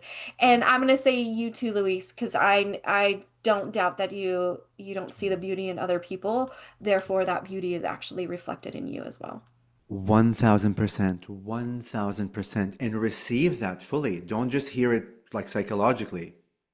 What Kelly just said, take a moment after the fact and receive it fully. Because that is the truth. She's not just parroting this to make you feel good. That is the literal physical uh, like connection. This is reality. So receive it fully with unconditional love, with no judgment. Take it in. Um, Damn, I want to say one thing. It will come back. Okay. Um, does anybody else have anything that they want to share or say or ask of Tony? I'm like, you've got him right here. Yeah, yeah, ask. Yeah. And like, you're welcome to share my email. Like they can contact me like via cell. I'm very communicative. I'm Oh, super beautiful. chill. Okay. I'm very accessible. Oh, this is what I want to say. Until please like interrupt me at any time, guys. Like don't just because I'm speaking. I've spoken a lot. Like unmute yourself and speak over me, and I'll stop. But until you do that, I'm just gonna share this. The same thing that like Charmaine expressed through her lens of what she's seen, and the same thing that Kelly said, it's reflection of her, which it is. Don't forget your facet, your structure, your sacred geometry, your blueprint that makes you you also is desiring to shine. Yes. The same way that you saw me shine, you could never shine like me, and I'm not gonna ever shine like you. You need to shine the way you are meant to shine. So step outside of the bounds of any fear and allow your light to transmit as remembrance into the fabric of creation, so we can all remember through you. Because until you surrender into who you fully are, into the structure of who you are, that's when I'll be able to receive the codes, and you gift all of us the code in source. But until that point, where I'm still living in forgetfulness. This is how each and every one of us is so precious and important and a vital, like, member of remembrance, Mhm. that all of us will need to remember, each and every one of us, for our consciousness to begin to remember the wholeness of who we are. Until that point, we're still going to be separate. We're still going to live through like, this is how each and every one of us is the key to unlocking the totality of what we're attempting to reach, which is complete consciousness. So don't Yeah. hold back, and like, don't look at me and give me this. I mean, I take it fully. It's your turn now. That's the point. This is where like the whip comes out. You know what I mean? The 3D whip. Like, it's your turn. When you witness others doing dramatic things and out of the box, it's an invitation for you to begin doing that and opening up the codes of memory into the fabric of the universe. Because something you have, I'll need. And until you unlock that, I'll never have it. Or your neighbor, or your dog, or the plant, or consciousness, or the alien that's coming, or 3-eye atlas. We'll talk about that later. You know what I mean? Like, seriously. And yeah, it's just so, just keep that in mind. So Um, I wanted to say you yeah, guys are absolutely right. You know, it's like this has been a long journey for myself, and I do recognize a lot of what is being said and presented. yeah, We are divine facets from the Creator out on an exploratory mission, and we are out here gathering more information for Source that gives us access to it for not only ourselves but for each other. And like you say, that shining that we do, you know, just makes the radiance of what is out here that much more profound. yeah, So, you know, it's like you know, like you said, you know, we are all these beautiful sentient creations that have so much to give. And once we recognize that and say, you know what, I can erase the programming that I have received that says I'm less than, and see what I'm actually capable of, because divine sent me out here to explore on their behalf. And so that makes us very grand beings. But anyway, thank you. You know, it's like I worship us all. You know, we're all aspects of divine.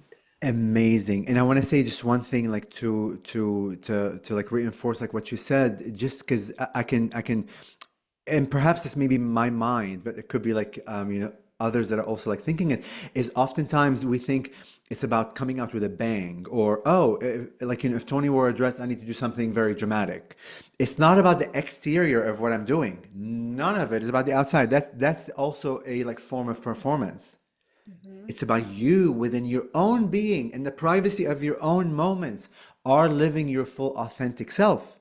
Because that's what you're emanating out. Everything else on like the outside is icing on like the cake, but it's really you embodying your full totality, loving unconditionally who you are, going into the aspects of who you are that you don't want to see, don't want to acknowledge, don't want to take ownership of. So even if you do nothing to humanity, this is my point. Even if you sit at home for the next like 40 years, I'm being a little dramatic here. Just sitting, working on self constantly, energetically, because you like, you are tethered to the fabric of creation. You are sending the codes of memory into consciousness itself. Keep that in mind. That's the real work, But if you want to be on stage, write a book, do something, teach, all of it is cool. But it's all emanating from this projector, from this engine that we're all engines of creation. And when you begin paying attention to your own engine, how it's functioning and what's going on and all the codes, all you have to do is that and do nothing else. and the consciousness itself, a source, will receive, and everything will begin shifting. That's the Mhm. importance of it. So, Oh, I yeah, love it. yeah. Oh, I have to tell you, I have really enjoyed everything that you share. I mimic what Charmaine has shared, LA. And beside, I'm so tongue-tied. I'm just like, oh, I love it so much. But besides, the beautiful ladies that were on today, I know that other people are going to hear this, and it's going to be there's so many nuggets in it. It's going to be exactly what they're needing. So I I have so much gratitude. Thank you so much for just sharing you, because you is pure wisdom, like you said. Like you shared your light with us today, and we all benefit from it. And of course, like vice versa, but it's so beautiful. Thank you. So I do want to talk about your donation, that your gift that you so kindly have given up for donation. Just a little bit of background. 100% of all donations go to the She Rises Foundation. It's there to create scholarships, funding, loans, startups, if they need education, if they need help with a website, coaching, whatever it is. I don't ever want anything to get in the way of not just women, but anyone saying, "Well, I can't do this because of this," especially because of financial reasons. So you have so kindly donated, and your gift is I love this, a 2 hour group channeling session. Would you like to share what all that entails? Yeah, so you guys haven't heard me channel like the praying mantis being. So what you heard here is like the conscious channeling, and they're always with me. It's not like they're not. But like when I go unconscious, I close my eyes and I go into the state, and they speak differently. They're very, like, people have been saying they're like, I call like and I'm laughing because it's silly to me because I don't feel that way, but I can see how they can see that. Um, I call myself like a paradigm shifter. Wait until you talk to them. They will Oh, literally jolt you out of your forgetfulness. Best way I can describe it. Whatever question that you will ask them, and the whole purpose of this 2 hours for you to ask them all kinds of questions about anything you want, anything, and they will literally jolt you with words and through vibration out of the reality of forgetfulness to really remember who you are beyond that question. Oftentimes, when I have one-on-one channeling sessions, like people like will write 10 questions or whatever in advance, although you don't have to, and when they begin speaking, they've already answered the majority, not answered the specific questions. Somehow they're in a state of frequency that now they're looking at the question like, I don't even know I'm asking that question. They're very expanded. They go into past lives, future lives, parallel reality lives, like lives beyond physical and descriptions. No way on freaking earth my mind can describe, because I don't read books, by the way, so I don't have a whole bank of knowledge. I've just never been like a book reader. I'm very auditory.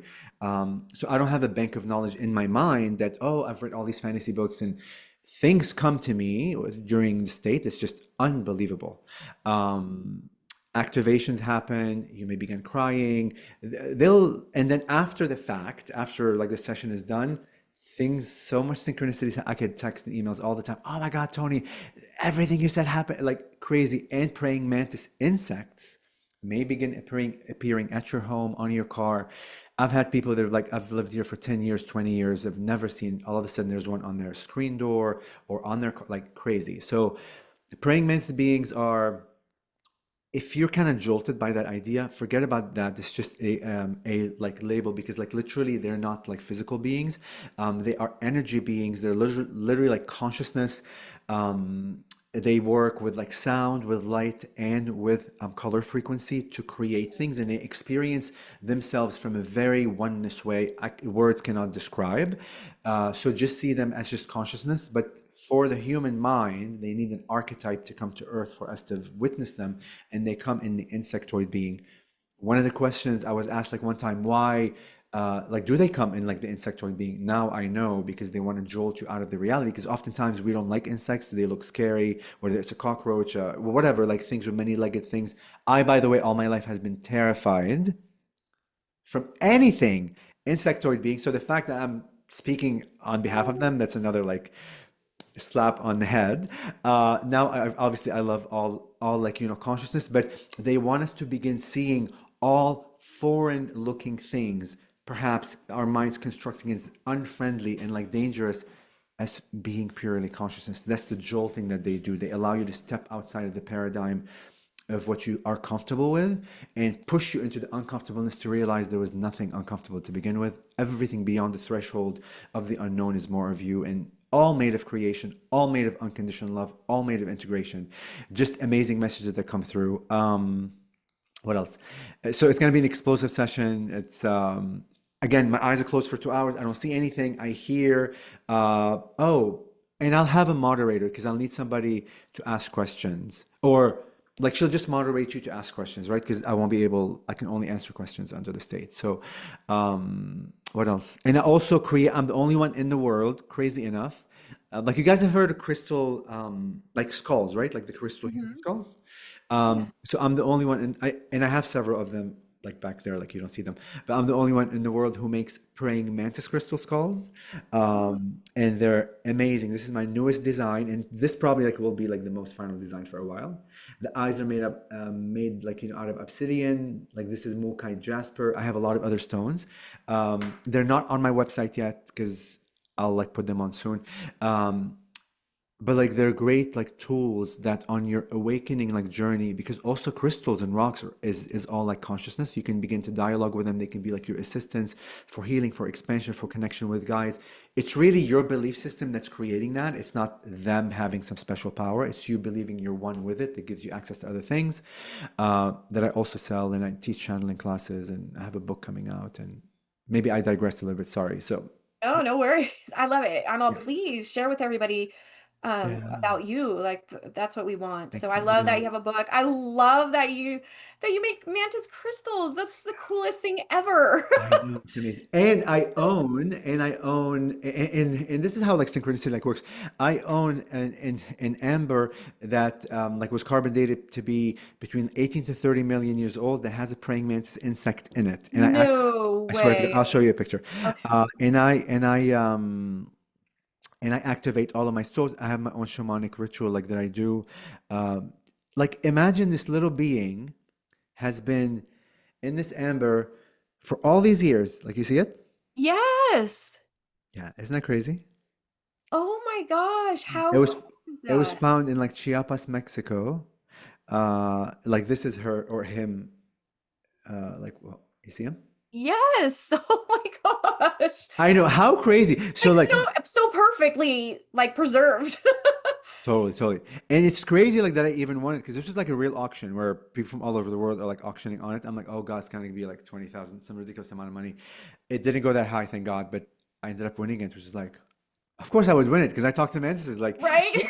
and this happened at the first physical event. I was at the Luxor Hotel in Las Vegas, the first ever physical event. And it happened at 9 a.m. when the event was opening.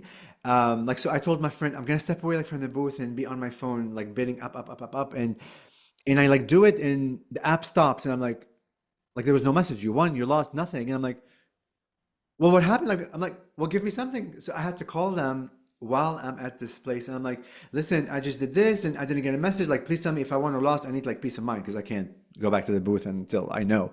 And he's like, you won. I'm like, well, why don't you send me a message? They're like, well, we have to finish the lot because they do them by lots. They sell many things. Oh, Until the lot is finished, then they give the winners. I'm like, well, I'm like, that's not fair. Like, you put people in suspense. right? Don't leave me in limbo. Totally. I'm like, so, but the synchronicity of how on the first event when I was professing to the world on stage, ever, I've never done anything like that before.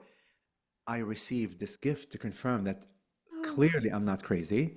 And the fact that came into my field, I don't look for stones. I never even worked with stones. In amber, I thought it was a stone. I didn't realize it was actually like the sap of a tree that has been petrified underground for it takes millions of years for it to become amber. Whoa, Yeah, so yeah, cool. crazy. So a lot of synchronicities, and I'll show you some fun things. So I was at a client's house, like trying to sell her place, and like this is how the praying mantises like show up, like to me. And I was sitting there on her couch, like looking outside, and just helping her, like how to uh, like prep to sell a house and da da da. And I'm like, oh my God, there's a praying mantis. She kept looking outside of the window looking for an insect. The praying mantis came through. Look, the sunlight reflected inside the lamp. Oh, You see the head and the antenna? yes. Yes.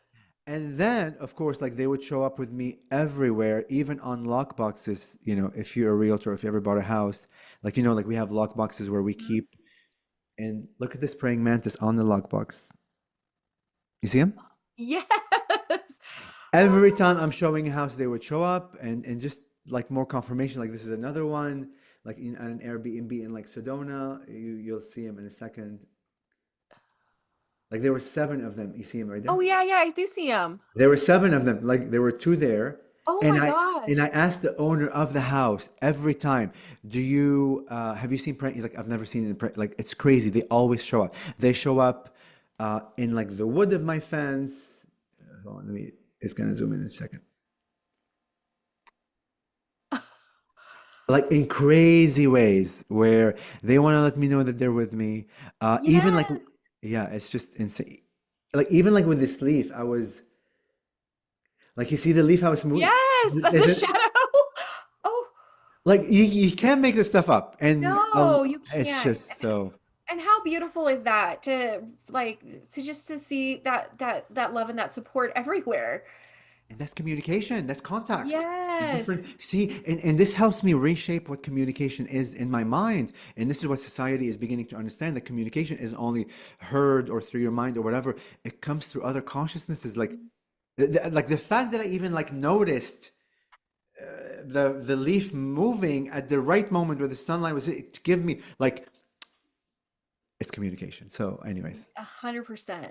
Oh my gosh. Yeah.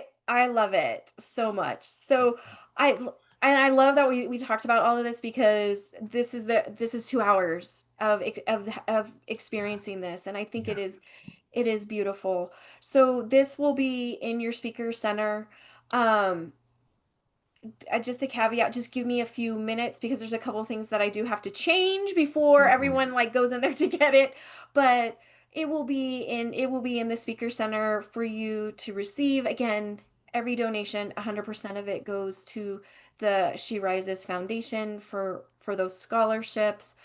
And I do want to read one more thing because I don't want to leave it out. Sure. Jen did send in a comment. She says, "This has been amazing, Toni. Thank you for sharing."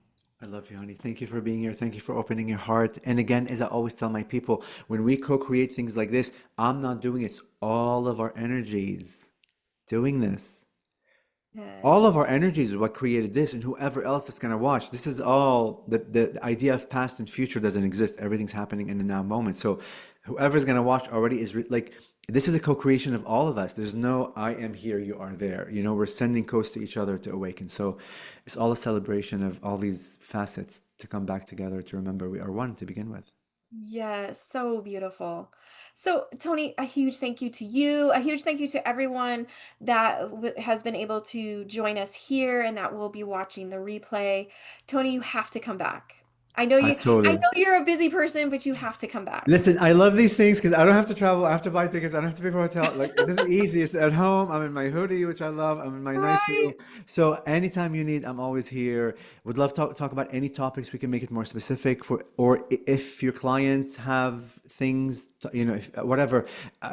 There's a lot to share, I and I want have to a share. That's the other thing. And also, just lastly, like for your people. So I have three lives. I'm a realtor. I'm a galactic, crazy woo-woo, talk about things. I'm also, an executive coach for CEOs and like leaders and like managers. Because my other like calling is, because I work with real estate with the World Bank and a lot of big like organization where I speak real estate, but I'm also going to begin like a form where I empower them spiritually, perhaps not crazy into mantis, but just teachings to I would like my goal is to assist CEOs and people that can make change. Doesn't have to be a CEO, like within like the community or the organization, to begin seeing the organization as a whole, as an organism, as consciousness, and the beings inside of it, meaning all the staff, from an empowered, celebratory way. And like none of this weakness and strength and bullshit. The old paradigm of like running a business from a conscious perspective, who you are as this ball of energy interacting with three-dimensional like 3D vendors and people that aren't in the community, how you begin to shift all it's gonna like I'm gonna be in a documentary which I didn't share with you. So I was filmed in Bali, Indonesia this past May on Amazon in like 2027, and it will be in a lot of film festivals. I'll be like one of five executive coaches. The other four like executive coaches have been doing this for years. They're very in suits and stuff. I'm coming out in a dress and other crazy stuff. On Amazon in like 2027. So I'll keep you updated when that like movie comes out. The Yes. documentary that will help. So yeah, so three lives. I And who love knows? it. And I want to preface, I just add one last thing quickly. Who knows what else I will add onto my repertoire? Inviting you not to get stuck into one identity. You are Yes. not here to live one life. You are here to explore all the lives. And it's not about being this forever or for this duration of this lifetime. It's about exploring to get keys, get codes from everything where you surrender. So be all the versions that you are, unapologetically and lovingly. I love it. When you said I have three lives, I wanted to say for now. Totally. Because Yeah, you just know. for now, it's three lives. Who knows? Totally. But yes, we are just so beautifully multidimensional. And when we step into that, so many amazing things, open up for us. And we really get to see, we get to see such magnificent things. Like, I'm like, Yes. step into every version of yourself and just love Yes. it Yes. unconditionally Yes. so And much. know that you're always supported by the universe. Know that you're always Mm, supported by consciousness. If you believe consciousness will support you, it's yeah, there to do precisely what you wanted to do. So if you believe you're separate from it, then you're creating that reality, and that is honored by creation. So you get to choose. Make a conscious, bold choice for yourself and begin with self. The idea of selfishness doesn't exist. That's a paradigm of old school to keep you separate. Love yourself. Begin with your body. Begin with your definition system. Begin with your story. Love it unconditionally, not from an ego sense, but from integrative sense. Bring those pieces back to you, and from that, you will change the world. absolutely. Oh, I love it. Again, thank you so much. Thank you to everybody who is here now, who will be here later. I truly have so much gratitude for everyone. I know I say this every time, but I feel like it's so important for me to express it. I could not do any of this without any of you. We are in this all together. So a huge thank you. Tony, please come back. I will. Invite me, Yeah. no problem. Like we'll work a schedule. Just send me an Yes, I'm email or like through. you got to come back. You have to do it. So everyone, thank you again. Please join us again Tuesday. We will have another amazing guest speaker. You cannot miss out on that. And so much love everyone from seriously from my heart to all of yours and until next time. Amazing. Bye.